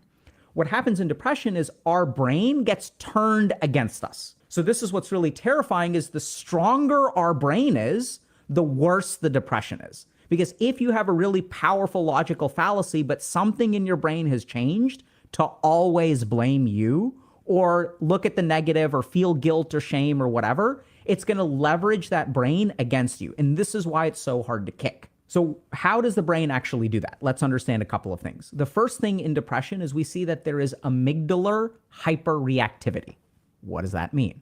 So we have this part of our brain that senses threats and sort of detects negative things. When the amygdala is hyperreactive, it does a couple of interesting things. It changes our perceptions. So if there's a benign stimulus, if someone says, hey, I'm busy today, sorry, I can't meet, in the depressed brain, the amygdala being hyperreactive will interpret that in a negative way. So it alters our perceptions. We become hypersensitive to negativity. So even if someone says, hey, thank you so much for inviting me, I loved the meal that you cooked. It turns out, though, I wasn't able to enjoy the alcohol because I don't drink because of my religious beliefs. But I loved the appetizers. The fish was delicious. You have a lovely place. I had such an amazing time. And so if you look at that sort of experience, this is a statement where someone is saying, 5 or 6 positive things and 1 negative thing. They're not really blaming you for it. They're like, hey, I'm sorry I wasn't able to enjoy this thing. I just don't drink. And in the brain of a depressed person, that person will highlight that one piece of information. There actually is a cognitive filter that will knock out positive information and will actually amplify negative information. And this is all due to literally amygdala hyperreactivity. As signals are coming into our body and our brain is literally ignoring like 90% of them and just focusing on the 10 most negative. The second thing that we have to understand about the brain, and this comes a little bit more from Eastern psychology, it's validated by Western studies, but I think the Eastern perspective is easier to understand, is we have to understand the relationship between emotions and analysis. So oftentimes when we're feeling emotional, we will try to logic ourselves out of it. We'll try to analyze our way out of it. But there's a really interesting feature of the brain, which is that when we are highly emotional, our emotions hijack our logic. So if you look at a political debate, these people are emotionally charged and they are both convinced that they are logically correct 100% of the time, right? And the more emotionally charged the debate becomes, the more sure someone is that they are thinking logical. You may have engaged in arguments with people where the person that you're arguing with is really, really emotional and not thinking clearly, but if you ask them, their perception is that they are perfectly logical. And let's be fair, if you're arguing, you're probably emotional and you're probably thinking that I am 100% right and they are 100% wrong. So we have to understand this really key relationship between emotions and analysis, which is that the more emotional we are, the more likely we are to actually hijack our analytical circuitry. And then the emotions are actually in control and they're pulling the strings of our logic. And we absolutely see this in depression as well. Now that we've understood a little bit about, okay, what's logic? We're sort of taking a set of assumptions. We have to start with axioms. We're doing some kind of analysis, and then we arrive at a conclusion. Great. In depression, we've got something that filters the information that we get. So it filters our inputs. And then we also see in depression that our emotions can hijack our analytical circuitry. What does this result in? So let's take a look at someone who has high IQ, who is very logical, and what that means for them if they end up depressed. So the first thing to understand is that if someone has a high IQ, there's a developmental component which we've got to dive into. So when I'm smart, if I'm a kid and I'm smart, I start to lean on logic more and more and more. So what we sort of see is that kids who are smart and are quite logical will use logic to solve their problems. It makes sense, right? So if I'm logical and if I'm smart, I'm going to use my intellect to solve problems.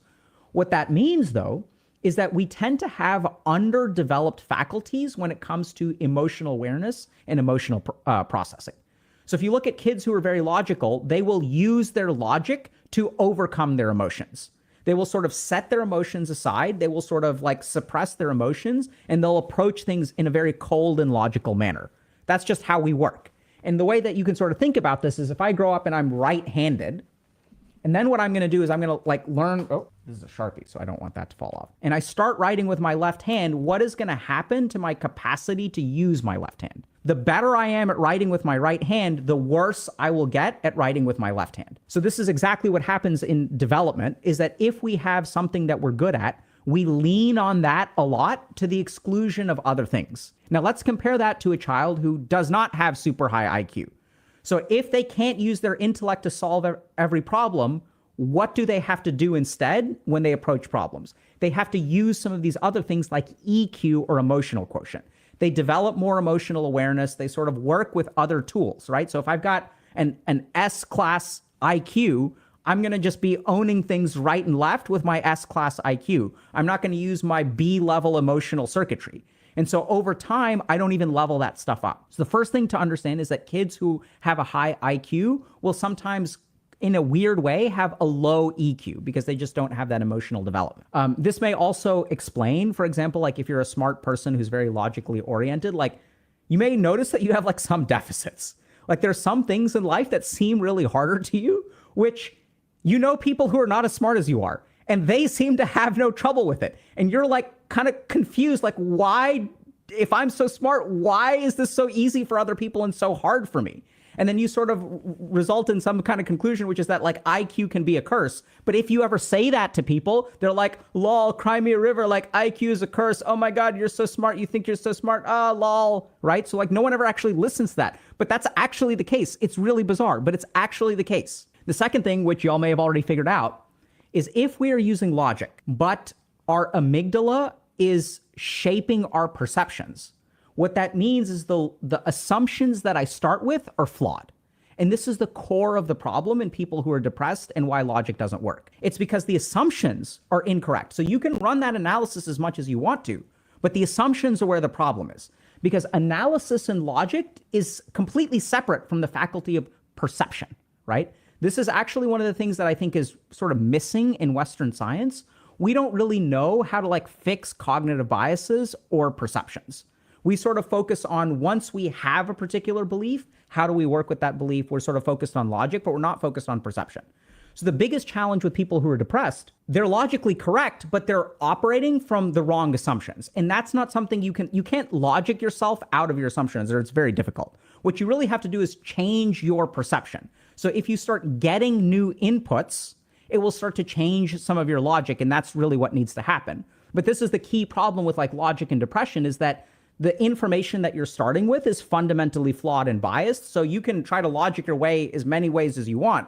But if I give you a set of building blocks that is busted and can never build a house, there's no arrangement that you can put together that will result in a house. The last thing to keep in mind is we sort of talked a little bit about how emotions hijack logic. And this is the real problem of sort of the autoimmunity of depression. So once you reach a conclusion internally and emotionally that I am a bad person, or I will never be successful in life, once you lose faith in yourself, once you feel shame or guilt or hopeless, once that energy is there, it will hijack your logical circuitry. If someone feels hopeless, you can try to argue with them as much as you want to about, hey, here are the reasons you can live. Here's why you should believe in yourself. You can try to reassure them. You can try to convince. It doesn't work, because this is where the logic is actually being controlled by the emotion. And so what we really need to do is unpack that emotion or disarm that emotion, and then the logic will actually like normalize by itself, and you'll feel a lot better. And this is the real tragedy of people who are smart, who struggle with depression, is that their ability to digest that emotion is underdeveloped, right? Because they've been smart their whole life, so they never developed emotional awareness. And in fact, half the people that I talk to who struggle with depression who are very smart, if I ask them, why are you depressed? They don't even mention an emotion. They don't say, I feel ashamed about myself. That's never what they say. They say, the reason that I'm depressed is because of this. This is why my life is hopeless. I can logic it out to you. I can argue. I can convince you. This is truth. It's not emotion. It's actually the exact opposite. This is objective. It's not subjective. And why do these people believe that? Because their emotional awareness has been underdeveloped because they've relied on IQ their whole life. Now, if you've reached this point, you may be a little bit concerned. Does this mean I'm screwed, right? So does this mean, like you were telling me, Dr. K, holy crap. So 9.5% of the population is depressed normally, and I use logic a lot, and my depression rate is 36.6%. That's scary. Also that like the more I understand about life, the more suicidal I will become. That's scary. Does that mean I'm screwed? And this is the beautiful thing. Actually, absolutely not. And my experience as a clinician has been awesome, because when I work with patients who are smart, or I help people in general who are smart, so far the biggest problem is that their intelligence or logic is being leveraged against them. And amazing stuff can happen when your logic starts working in the right direction instead of trying to feed your hopelessness, which is what the logic does. It's amazing when you can really use it to tackle the hopelessness instead. And so what are the steps to that? So the first thing that we've got to do is understand that this is primarily driven by emotion. So when I work with these kinds of people, what I really focus on is building emotional awareness. And so the more that we build emotional awareness, then we can start tackling the emotions on their own. So we don't have to logic our way out of them. That's not really going to work. What we really have to do is like validate and process those emotions. So this involves 3 steps. So this is like awareness of emotions. So do you feel ashamed about yourself? What do you do with that feeling? I don't know what to do with it. I can't fix it, right? So I ignore it. And then I try to logic my way to success. So that's the exact problem, is you can't logic your way out of emotion. It's not really the way that the brain works. It's just not how we're wired. In fact, emotions can trump logic. It's usually not the other way around. So what we have to do is, first of all, recognize the emotions that we're feeling. The second thing that we have to do is oftentimes name them and really understand when we're feeling them. And the third and fourth things that we can try to do is tolerate them and process them. So this is where when that emotional energy comes up, if we can tolerate it without reacting to it, it'll start to feed our logic a little bit less. Okay. The next thing is, this is a beautiful thing, is if we can do emotional processing, then as the emotional energy decreases, the amount that it hijacks our logic will decrease. And if we're no longer hijacking our logic, then we can use logic to start helping us. But as long as logic is serving the master of hopelessness, it's not going to work. So how do you do this? This is where we've got some community events, like we did this Right in the Fields event, where we sort of helped, thousands of people in our community build emotional awareness. Our coaches are also kind of familiar with that. But this is really where, if you're struggling with depression, I'd strongly recommend that you see a therapist, right? So because therapists are trained in this sort of emotional processing kind of stuff. The second thing that we can really do, and this is a little bit trickier, is work on our perceptions. So this is where, when we sort of look at like meditation, mindfulness, and yoga, we know that these things are effective at treating depression. And one of the key things that meditation, mindfulness, and yoga really do psychologically, that we don't really do a whole lot in the West, is learn to purify our perception. So we have, for example, in Dr. K's guide, we've got a whole section on, how to purify your sensory organs. So how can you better receive information? How can you remove the cognitive biases that you have by sort of like removing the filters through which you get information? We also have Dr. K's Guide to Depression, which y'all can check out, where we dive into a lot of this kind of stuff. But this is where the short answer is, if you want to purify your perception, meditation, I think honestly, is like one of the best ways to do it. And if y'all can sort of add these two elements, what I've seen is a lot of progress. So when I've worked with people, and I've worked with hundreds of people who are depressed, hundreds of people who are very capable and depressed, which is what makes it so confusing, right? So these are people like bankers at Goldman Sachs or CEOs of startups that are incredibly intelligent and incredibly capable and struggle with like crippling depression. And the reason is because they're missing some of these things. And if you sort of think about that, like, how can meditation help? So what we do with meditation is observe the breath. We're not judging it. We're not saying that breath is good or breath is bad, right? And sometimes I'll even do a practice with someone where I'll tell someone, bring in a food that you dislike and try that food and put it in, like, take a bite of the food and pay attention to where your dislike comes from. And inevitably what happens when people do this is that, oh, wow, this is not as bad as I thought. So what we're really doing in those moments is we're changing the way that our brain interprets stimuli. And the second thing that we do when I do therapy with people, right, and y'all may have seen this on stream, is we'll talk to people who are hopeless. And then we have a good cry. And after people have a good cry, they feel better. Their mind is calmer. Their logic starts to move a little bit better. That is emotional processing. So the other thing that you can kind of do is, by all means, like, use everything that we have available, go see a therapist. But the other thing you could do is just process those emotions. Like, you try journaling, or just have a good cry. Talk to someone about, hey, like, I'm really struggling right now and I really feel extra ashamed. And this is the other problem, is that the more intelligent you are and the more capable you are, the worse you feel about yourself for not being able to fix the problem. And that's the real tragedy, right? If you've got a high IQ and if you're very analytical, you've used this to fix so many things. And this is the one thing that you can't fix, and you should be able to fix it. And if you should be able to fix it, what does that mean? That means that you feel shame, because you should be able to do something and you're not able to do it, which in turn makes you stupid, right? Makes you worthless, makes you pathetic. And this is an example of how, if you kind of think about it, but hold on a second, what's going on here? We start with depression. I should be able to fix it. I'm not able to fix it. Therefore, I'm ashamed. Therefore, I'm worthless. What does that do? It feeds the emotion. So we've got to break that cycle by recognizing, okay, hold on a second. I feel ashamed of myself in the first place. How can I sit with that? How can I tolerate it? And how can I process it? So when it comes to logic and depression, it's a really common problem, because people who are very logical and very intelligent have actually used their logic and IQ to solve problems. The challenge is that when it comes to depression, this is a situation where we are turning our powerful logical ability, and the depression actually turns it against us. So it's not just that it doesn't help us so that it's ineffective. It's that actually logic and IQ can make depression worse. And there's scientific data that supports that. And so then the question becomes, okay, then what do we do about it? And this is where we have to develop our emotional awareness a little bit, develop our emotional processing, and also remove that cognitive filter. And as you're able to do these two things, your experience of feeling sad or some of this logic will actually start to get way better.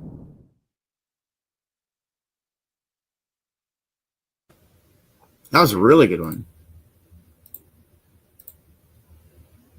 I love the Dr. K's. Definitely check out Healthy Gamer GG. They dive into all sorts of amazing stuff. For real, I definitely a lot of aha moments, Christina. Ooh.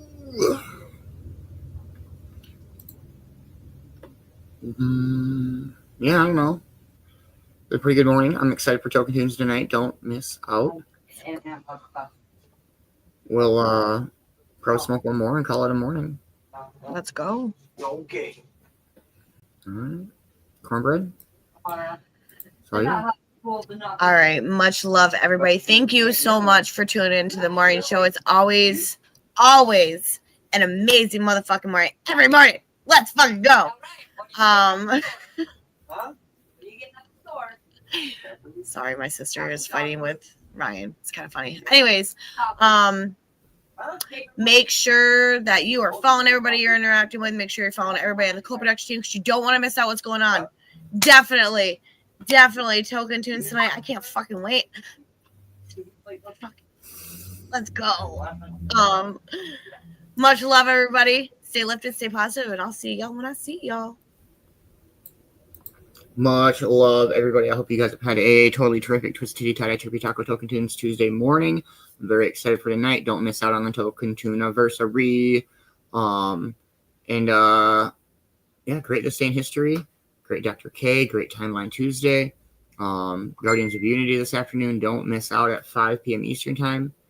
And, yeah, make sure you're following everybody on the Cove team from the one and only Sir Cop Slut. Make sure you're staying tuned to his page and wait for any updates.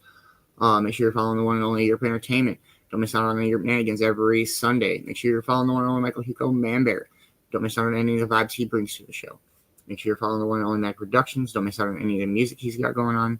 And make sure you're following the one and only Dabber Chick. Don't miss the Dabber Chick show every Wednesday. Don't miss tomorrow's Dabber Chick show. Make sure you're following the one and only Cornbread. Don't miss Cornbread's Critters every other Monday. And catch her on all of the shows. Thank you to everybody that helps support the Cove. Y'all make this possible. Cove-TV is literally brought to you by viewers like yourself. Very, very excited. It's going to be a dope-ass rest of the week. All sorts of coolness going on. Don't miss out on anything. I hope you all have an amazing, wonderful rest of your day. And cheers, everybody.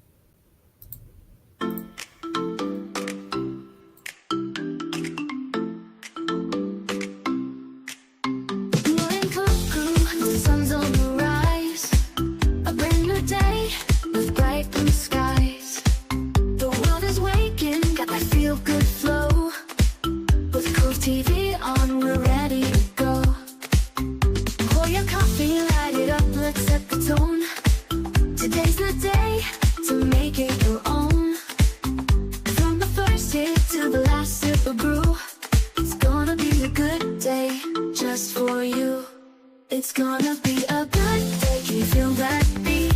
Motivation's in the air. Get up on your feet. From the morning hustle to the sunset glow. With Cove-TV on, let the good vibes show. So smile big, let your worries melt away. It's gonna be a good day, come what may. You've got the power, you've got the drive. Today's your canvas, paint it alive. The ocean breeze, the tropical scene. Waking up strong, living the dream. No matter what comes, you've got what it takes. With every little step, feel the ground shake. Let the music move you, let your spirit play. It's a Cove kind of morning, leading the way. It's gonna be a good day, can you feel that beat? Motivation's in the air, get up on your feet. From the morning hustle to the sunset glow. With Cove-TV on, let the good vibes show. So smile big, let your worries melt away. It's gonna be a good day, come what may. Every sunrise brings a brand new chance. So let's take today, make it a dance. With every breath in and every step ahead, we're writing our story, enough said.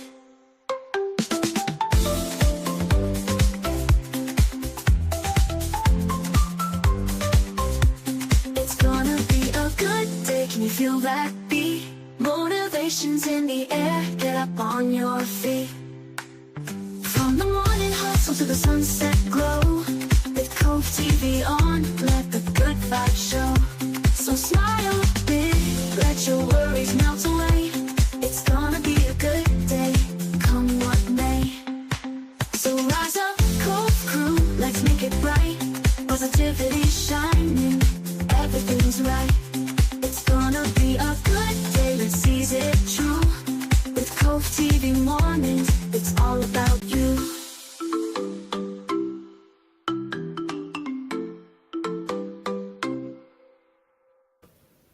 Much love, everybody. We'll catch you guys this afternoon.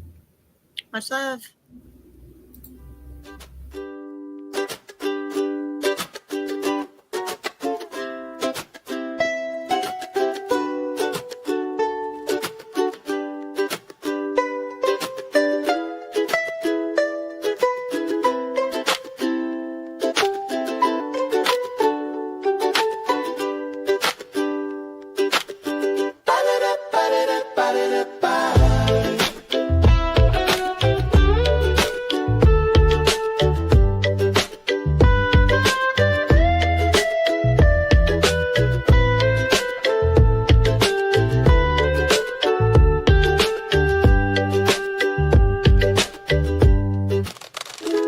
Hot dog.